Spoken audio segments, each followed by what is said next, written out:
What does repairing a truck have to do with managing wildlife? It's wildlife mechanics, the tools that drive the resource.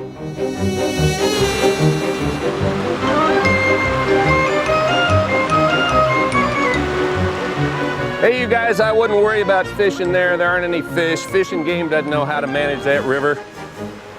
Dad, you work for Fish and Game. How come that guy's mad at you? Connor, it seems like everybody has an opinion on how to manage fish and wildlife. It certainly isn't an easy job. How do you manage fish and wildlife? Well, I guess the easiest answer is that fish and wildlife biologists try to make sure there's not too many animals or too few. There can't be too few trout in this river. We caught a bunch and released them.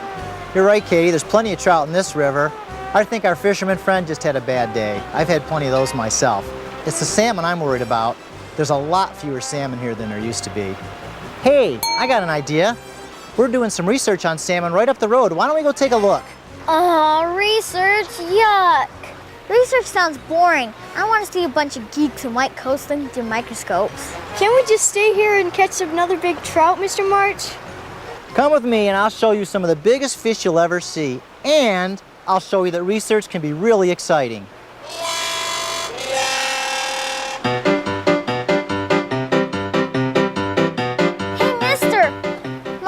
We're going to see some really big fish. Want to follow us? Sure, may as well. Nothing going on here. Whoa! Why aren't we catching these? Because there's not very many of them left in this river. Do you know what we call a species when their populations get extremely low? You mean when there's too few of them? Endangered? That's right. This is the Chinook salmon and they're endangered here. When this fish was just a kid like you, it lived in the stream and was only this long. Then it swam all the way to the ocean. All the way to the ocean? How far is that?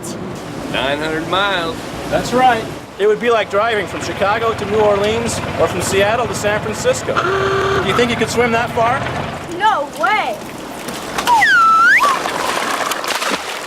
Whoa, that was cool. And after about 3 years, they swim all the way back, here to the same stream where they started as eggs. How did they find their way home? In fact, they smell their way back. Come on, how do you know that? Research! We study salmon so we can make good decisions on how to manage them to get more fish back. Let me show you some of the research we're doing right here. Here's one thing we do with these salmon. We check to see if they have a passive integrated transponder or pit tag. A what? A pit tag. Remember how I told you about the salmon starting here as little kids? Well, we actually call them smolts. A tiny computer chip is inserted under their skin. With that computer chip, we can determine what the journey to and from the ocean was like and what may have happened to them along the way. So does this fish have a pit tag? Let's check. Yep. Okay, let's put him back into the river. Will all this research save salmon from being endangered? We don't know. There are a lot of other factors involved. But without research, we wouldn't begin to know how to save the salmon. One thing we do know is that this river has the carrying capacity to hold a lot more of these fish. Well, back to work for me. Goodbye, Mr. Patterson. Thank you. Come on, you guys, let's go. Carrying capacity. What's that? Carrying capacity. All habitat has carrying capacity. It's the number of animals that a habitat can carry. You all know what habitat is, don't you? Food, water, shelter, and space. We've known that forever, Dad. Well, good. Mr. Patterson knows from his research that this river has not reached its carrying capacity yet. At one time, there used to be a lot more fish here. We're trying to manage it so there'll be more salmon here again. Can you have too many salmon or other animals for the habitat? Sure. Sometimes wildlife can go over its carrying capacity. Hey, how much water could you put in this bucket? A bucket full. So what happens when you begin to fill it past a bucket full? It overflows everywhere. Okay, well, a habitat with too much wildlife can overflow too. What happens to the overflowing animals? Well, if they don't get enough food, water, shelter, or space, they may die. That's especially important in the winter months when wildlife has a harder time finding food. Do you research that too? Yeah. We're going to go out today and catch some mule deer fawns for our winter mortality study. We're going to use a helicopter to go out and find some mule deer fawns and run them into these big long nets that we've set up. Will they get hurt? Oh no, the nets are designed to fall down as soon as the deer hit them, and they're pretty tough. These fawns are bigger than you think. In fact, most of them are bigger than you are. Bigger than I am? I thought those little spotted fawns were puny. Well, they were last spring when they were born, but now 6 months later, they might weigh up to 80 or 90 pounds. What do you do when you catch them? Come with me, I'll show you. You guys ready to go to work? Us? Sure, we can use all the help we can get. Okay. Helicopter 206, 303. Over here. 82. He's going to try to guide them with the helicopter into the net. Go, go, go! On that deer. Okay, hold on to those forelegs, okay? Put your head right there, okay? Okay, hold that. If it starts moving, if it starts moving, you push your head down and just squeeze on tight. What's the collar for? We're going to use this radio collar to track where this deer moves. It also has a signal in it that will tell us if it stops moving. And if it stops moving for a period of time, we're going to know that it died. If we get a signal like that that suggests the deer's dead, we can go in on the ground and try to figure out what killed it. Keep the tension on that. Lift it up. Why are you weighing it? We're weighing the fawns because it gives us a pretty good indication of what condition the winter range is in. Let's see. Pull it the whole way off the ground, and when it's clear, girls, can you read that for me? What's that say? 80. 80 pounds. Wow, it does weigh more than me. The weight of the deer is probably one of the best indicators to tell us whether or not the fawn is likely to survive the winter. Ready? Go.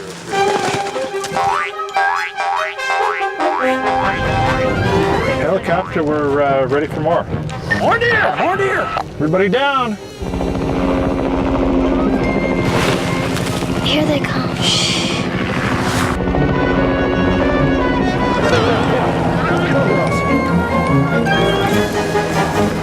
I'm going to go ahead and put this radio collar on now. Anybody tell me why we do this? So you can keep track of it and tell when it dies? Right.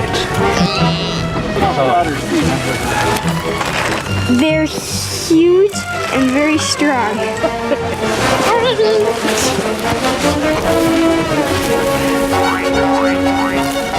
Okay, that's the way you do it. How does finding out what kills a deer help you manage deer? Some people think that predators are the main reasons that fawns die. And sometimes that's true. But we've learned from our research that sometimes fawns are dying from predators because they're weak and malnourished. And that sounds like a habitat problem, not a predator problem. If it's a habitat problem, it would affect the carrying capacity of deer, right? Whoa, you two really do know your stuff. Say, are you two thinking of being biologists someday? Yeah! What did you two learn about wildlife management? Well, you guys have to get up really early. It's cold and it's really hard work. But it's very cool. Whoa! Dad? Ouch! What are you doing under there? What happened to you two? Us? What happened to you guys? I can't get my truck started. I don't know anything about these things. Having trouble? Yeah, you know anything about trucks? Yeah. Feel free to have a look, thanks. What about you guys? Did you learn anything? Yeah, well, my uncle says we have a lot less deer now because of predators, but we learned that a lot of times when prey is caught by predators, it's because they're weak, and that's a habitat problem. That's why research is so important. We can't afford to guess about wildlife. I wouldn't want to guess about wildlife any more than I would about my own health. If you were sick, you wouldn't want the doctor to guess what was wrong with you, would you? Heck no. That's why they go to school for a bazillion years, so they don't have to. Wildlife managers have had a lot of training and a bazillion years of college and experience. They feel just as responsible about wildlife as a doctor does about your health.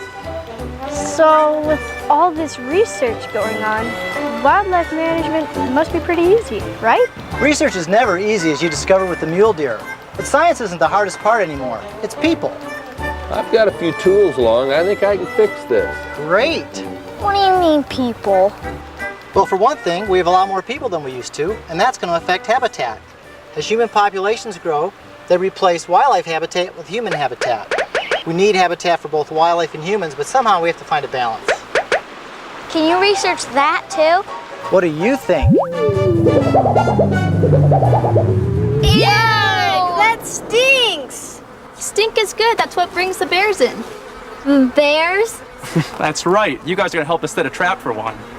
Why would we want to catch a bear? Let me guess. Research. Yup. Then it's time to get to work. Grab a pair of gloves and let's get a start on the snare. Are you two biologists? You bet. We both have bazillion years of school and lots of experience trapping bears. Hey, you guys know why the chicken crossed the road. Do you know why the bear crossed the road? To get to the other side? Right. However, we're not trying to figure out why the bear crosses the road. We're more interested in how and where. Is this something that helps you manage animals? Yup. As more people move into the area, they create more traffic, which means more injuries to both bears and humans. So we're trying to find a better way for bears to cross the road. But first, we need to know where and how often they cross. So what's the plan? Are you gonna ask it when you catch one? And how are you going to catch it anyway? Well, what did you guys think of that smell? Unbearable. Well, that's what brings in the bears. They can smell this stuff from a mile away, and they love to eat this stinking stuff.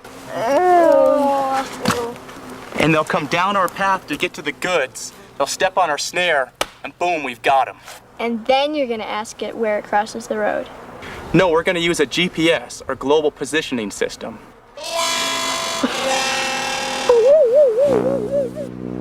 Whoa, look at that! Wow, there's a bear in our trap. Looks like an adult black bear. Whoa! What do we do now? This is a jab stick that has a syringe on the end with a drug in it, and it'll put the bear to sleep before we work on it. That's good.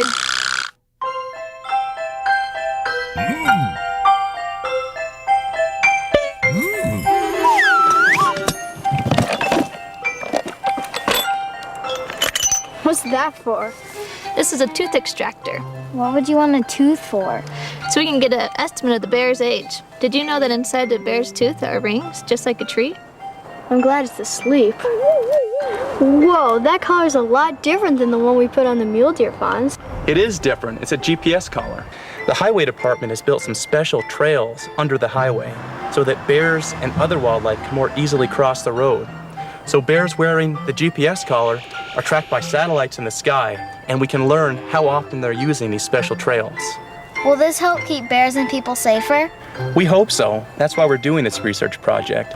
More and more people are moving into this area, and as more people move into wildlife's habitat, it becomes more difficult for us to manage for both. Now I've got to get this collar on this black bear.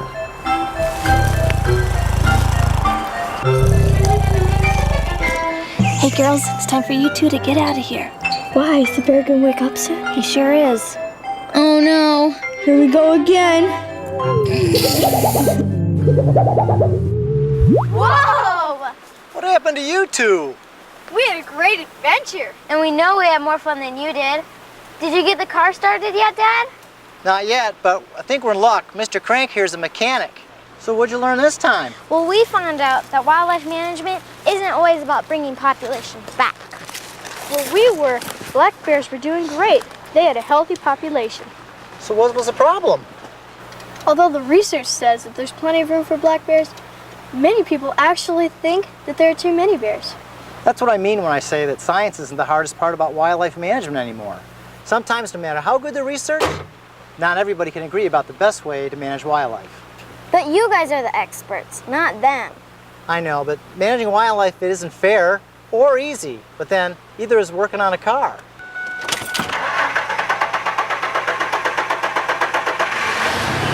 Hey, how'd you do that? Well, the oxygen sensor was loose from the exhaust manifold and it wasn't sending a signal to the injectors, so I just tightened it up and it fired right up. Huh? I don't know what you just said, but I couldn't have figured that out in a million years. Well, most people think that it's easy fixing cars, but I've been a mechanic for years and it takes a lot of experience and a lot of knowledge. Dad, that's sort of like wildlife management. Yeah, I guess it is. Just like I've learned over the years how to take care of cars, I guess wildlife biologists have learned how to take care of wildlife. Thanks for fixing our car, Mr. Crank. You're welcome, young lady, and sir, I'll make a deal with you. I'll take care of your car, you take care of our wildlife. You betcha.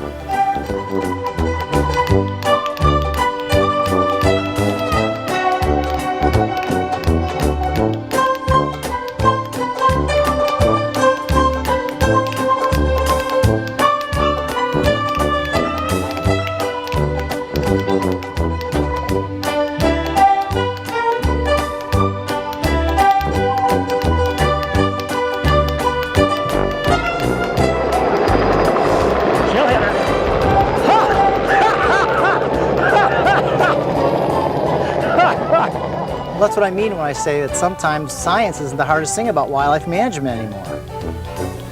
Brain dead. Oh, Mr. Sun, Mr. Golden Sun, please shine. You're not filming this, No, are you? not yet. I'm not. Good. But finish the song though, that's good. Stand by. And action. Yup, and it's Hold on time just a to... minute, stand by. That was going to be a good one too. That was the best so far. It'll take 5 more takes. Okay. Question about the radio collar. What's the collar for? What do you dance? Aren't you listening? And action. Hey girls, it's time for you two to get out of here. One thing we do know, darn, why can't I remember that part of it? Having trouble? Yeah, you know anything about trucks? Yeah. Well, have free to look at a looker or something like that. Will they get hurt? Oh no, the deer are gonna just screw around and fall down and everything will be fine. And action. What happened to you two? Ah, dang. Oh, Mr. Sun, Mr. Golden Sun, please shine down on me. It's not working. It's not working.